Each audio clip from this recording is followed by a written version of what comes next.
Moving on to our next story, we've got a headline about Zoom and Xerox releasing critical security updates, fixing both a priv-esque and a remote code execution flaw. The Zoom vulnerability was, again, reported by Zoom's own offensive security team. It affects Windows products before version 6.3.10 and relates to an untrusted search path enabling privilege escalation. Worth noting, this does require the attacker having network access to exploit. So this is not a fully remote attack. On the Xerox side, Horizon 3.ai reported research that there were several vulnerabilities in FreeFlow Core version 8.0.4, stemming from a Java binary XML parsing utility not sanitizing inputs. There are fixes, I believe, released for both of these. For Zoom, update to 6.3.10, FreeFlow, update to 8.0.5 or later. We'll share all of those links in the resources. I mostly pulled this one because I know that there are a ton of organizations that are using Zoom and wanted to make sure that they saw this, but it is kind of a convenient time to talk about, since this is the vulnerability that relies on local network access, what are some of the best practices that we can make for preventing network-based attacks on users' endpoints, and in kind of a little bit aligned with this when it's targeting vulnerabilities in org-approved software like Zoom? I'll do a shameless Blumira plug here. Agent-based detection.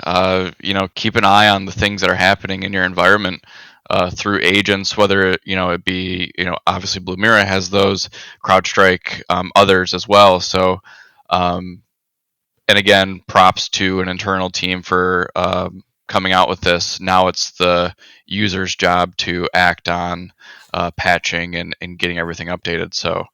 I would say EDR is definitely a huge aspect in detecting these types of attacks.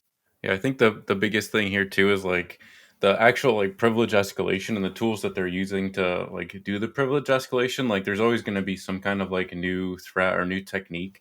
But the things that they do afterwards with that access is usually the stuff that I like to focus on, because that's typically the thing, like the behaviors that are just constantly reused. They're going to make another user account. They're going to start to look to move laterally. So there are quite a few detections like focused around like what actually happens after they get privileges on a machine, because those are the things that are constantly reused and constantly can be easily detected on. The other thing I wanted to note here is like principle of least privilege is good to keep in mind here. Like don't allow your local users to have admin privileges. I know that one sounds easier than you think, but like I said, there's a lot of people who are still floating around with like local admin users. Just have separated accounts if you can. And then I also made a note here, like this is kind of probably more for an advanced environment, but maybe having approved tools per role or specific images for specific roles in your company. So like maybe Zoom is an approved tool, but does everybody need it? Are there specific people in your org that work on a machine who would never need access to Zoom, and you could keep it off of those machines and kind of like monitor that kind of access? I mean, I know we're talking about Zoom here just because that's what the point is about, but that's true with any piece of software. Is like, is there a specific image or a specific set of software that is approved that you can separate out by roles in your company, so that way you can have like actual like approved tools per role rather than like everybody just gets every tool. It's also similar. Principles of least privileges applies to software as well. If they don't need it, don't load it on there. You're reducing threat surface.